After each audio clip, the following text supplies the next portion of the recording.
who have completed the training with us. This exit call is not just a formality. It's a celebration of work, hard work, and dedication of these individuals have shown throughout your time with us here at BJMP. From day one, we set out on a shared vision to cultivate skills, foster a spirit of innovation, and instill the values that define our organization. Over the past 3 weeks, your on-the-job training has not only met but exceeded our expectations. They have demonstrated a commitment to learning, a passion for work, and a resilience that speaks volumes about your work.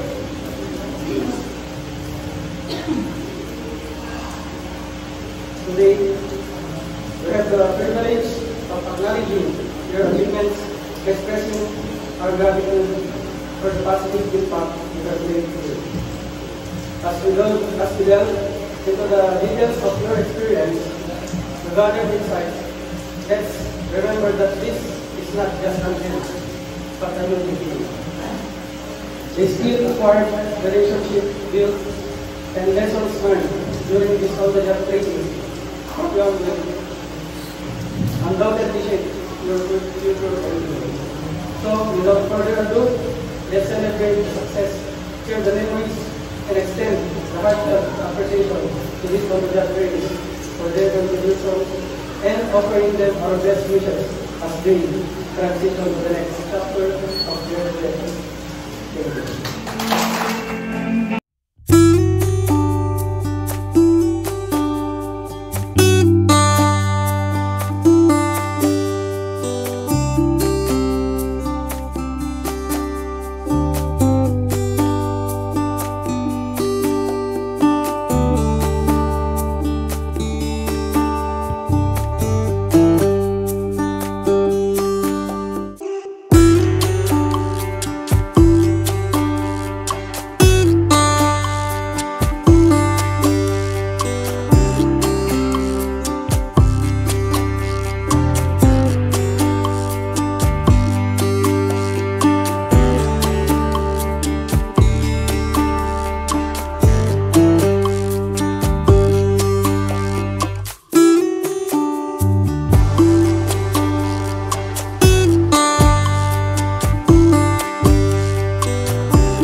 aral ng magulang ang kailangan. Maaaring may masisilang tema, lingwahe.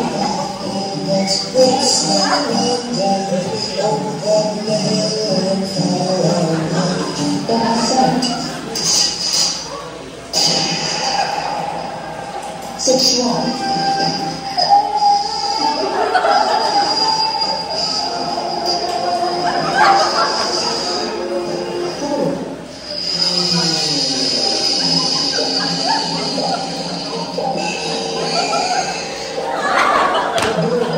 hindi ako sa lingwahe.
sa amin na intern namin dito sa BJP Apari. And maraming salamat po dahil sa 9 days na pag-stay namin dito ay naging safe kami at frankly speaking, ma'am, sabi ng mga ibang intern na natapos na dito ay sabi nila hindi naman daw masaya sa BJMP kasi hindi ka naman ng cellphone, walang masyadong ginagawa. Pero para sa akin, ma'am, ang inspiration ko naman doon, kaya siguro hindi nila feel na masaya sila dito kasi hindi nila love hindi nila mahal yung ginagawa nila. Pero para sa akin, ma'am, sa 9 days na pag-stay namin dito sa BJP Apari, hindi mo naman po na-feel na hindi ako naging masaya or walang ginagawa. Kasi ma'am, na-feel ko, ma'am, masaya naman ako sa ginagawa ko kaya hindi ako na-boring dito sa pag-stay ko ng 9 days dito. Maraming salamat po sa inyong lahat. Good afternoon to the class. First of all, I would like to thank you, ma'am and sir, for accepting us here at BJMP as interns. We learned a lot and we had such a great experience staying here. At first, kinakabahan ako na pumasok dito sa BJMP because I'm expecting na maingay, magulo, at maraming tao dito. But then, I'm happy to see that I was wrong. Masaya ako na makitang disiplinado ang mga tao dito, may pagkakaisa, tahimik at walang kulong. Maayos at mahusay ang pamamalakad o pamamahala dito, kaya walang gulo o kontrabando na nakapasok dito. The personals were doing a great job, and this is a good working place because they implement strict rules and regulations inside. Maganda na may programa sa BJMP na livelihood projects, educational and vocational training, recreation and sports, and religious or spiritual activities. Those implemented programs help eliminate the offenders' pattern of criminal behavior and reform them to become a law-abiding and productive citizens. Through the help of BJMP personnel, safe ang mga tao dito. And ang mga personnel ay hindi lamang sila basta-basta gwardiya dito. Sila ay may mga iba't ibang roles and duties para mapabuti at maayos ang lahat. I salute you all, ma'am and sir. Keep up the good work and I hope someday maging kasalin kami dito as a BJMP personnel. Today is our last day here, but we will never forget all those experiences and memories we shared. Thank you and God bless. We love you all. Good morning, ng Veronica.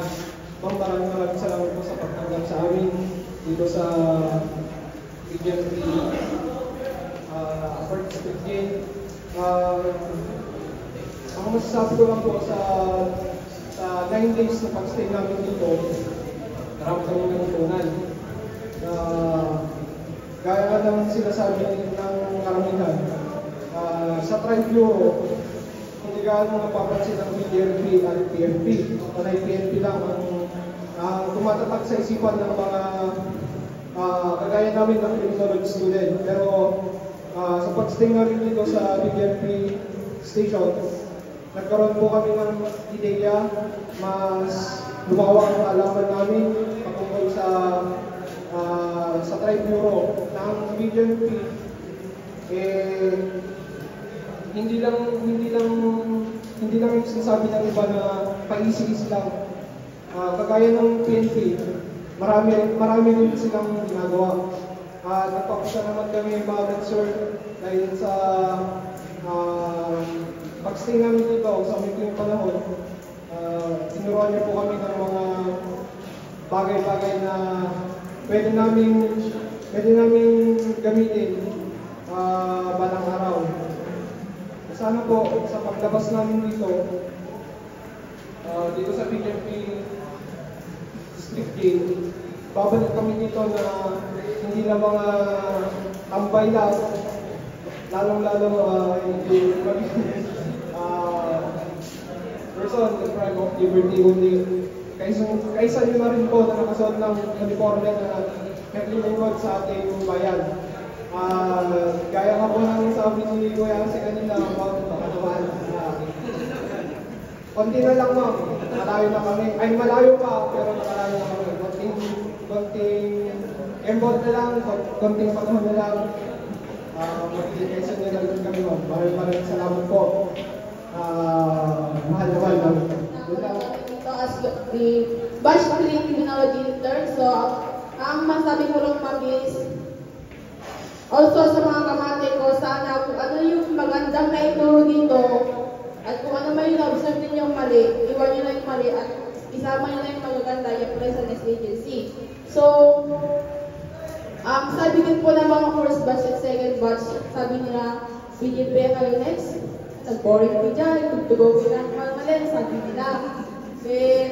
Pahirapan dito magsulat ma'am ng manual kasi wala silang may sulat kundi observe lang daw ma'am. Pero since nung second day na naging admin po ako dun sa admin office, pag mula po nung pinagtimplahan ako ni Ma'am Donalyn ng kape at pinigyan ng tiger, ganito ba ang boarding? Ang boring? Hindi naman, enjoy naman. So ma'am, napatunayan lang namin ma'am is sa BGMP, hindi porket nasa loob lang sila at not allowed ang cellphones and not allowed ang lumabas, it doesn't mean na boring na agad. Kundi meron pa rin yung sarili, kumbaga quality ang BGMP para ibigay sa mga criminology intern para i-embark and impart sa mga isip ng mga criminology intern na pwede nilang i-apply sa future and to their next journey. Ganun po ma'am. So ma'am, thank you ma'am sa mga lectures, turo, and so on ma'am. So that's it.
Actually, you are blessed kasi napunta kayo dito.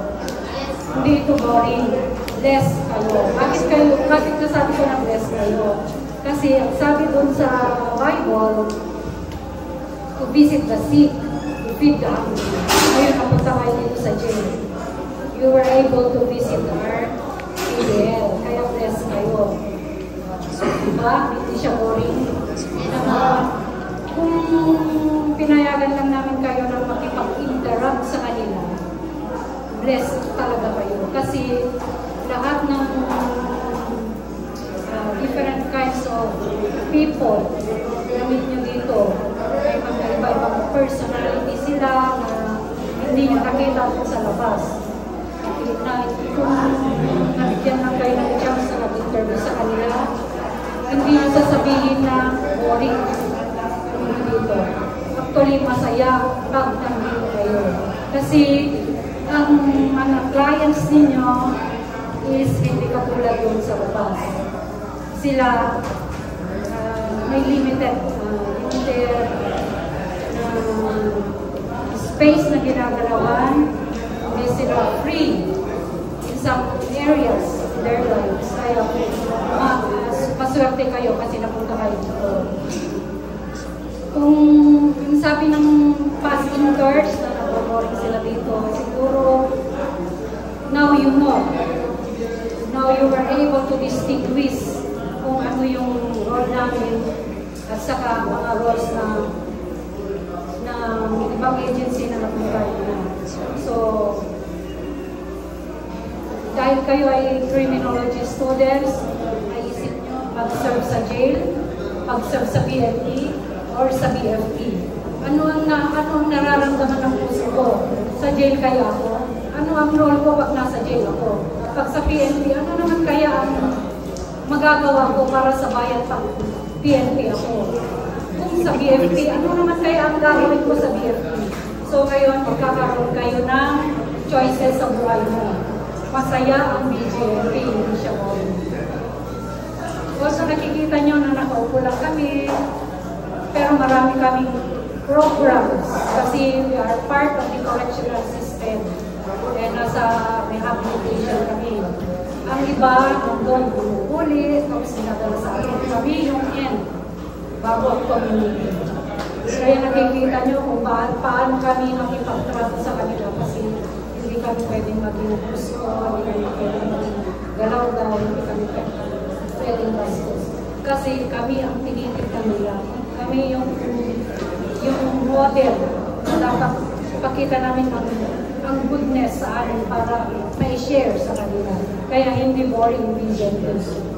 Pero ang pinakamahirap na neuro exam is BJMP. Mind you, mahirap ang neuro ng BJMP. Maraming bumabagsak. Whether you're engineers, nurses, teachers, criminologists, marami ang bumabagsak. Kasi ang BJMP, ang lumalabas dun sa neuro nyo is dapat fair kayo. Hindi ka tulad ng PNP na dapat aggressive, strong. Eh ang BJMP, dapat hindi makikita na ikaw ay masungit. Hindi makikita na ikaw ay takot. Hindi rin pwede yun. Hindi pwede makikita mo sa neuro mo na magaling kang sintakin. Hindi ka makukuha. Hindi rin pwedeng lalabas dun sa neuro mo na ikaw ay madaling takutin, madaling pakiusapin, madaling bribe. Hindi pwede mababagsak. Ito mahirap ang neuro ng BJMP. Kaya konti lang ang slot namin kasi mahirap talagang neuro natin. Kami nga na officers na, kami na nasa bureau, may bumabagsak pa rin. Kasi yung emotions and intellect mo, dapat hindi siya bumababa, hindi siya mataas. Dapat ano lang siya, pantay. Kaya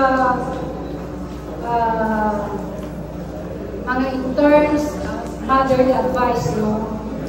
Sana paglabas nyo dito, magiging mabuti pa rin kayong mga anak at mga estudyante ng CSU. Nakikita ko sa batch nyo, may unity kayo. So, may unity talaga kayo, nakikita ko. Saka nakikita ko din na game kayo. Saka nakikita ko na hindi kayo stubborn. Nakikita ko na discipline kayo. Sana panatilihin nyo yung unity nyo at saka yung pagiging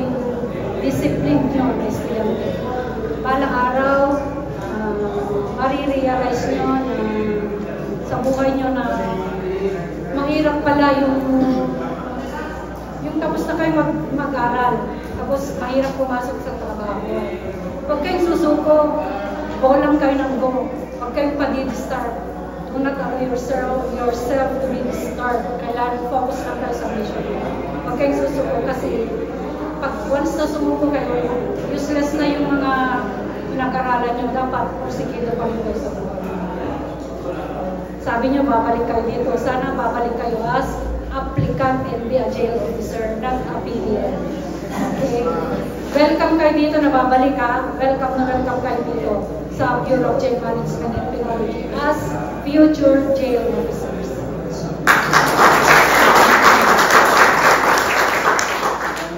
Apat lang nga tayo gusto mag-BGMP, ano? Apat lang yung nakita ko eh. So, huwag kayong mag-aalala. Maraming mag-endorse sa inyo. Kung dito kayo nag-OJT, pwede namin kayo i-endorse sa regional office.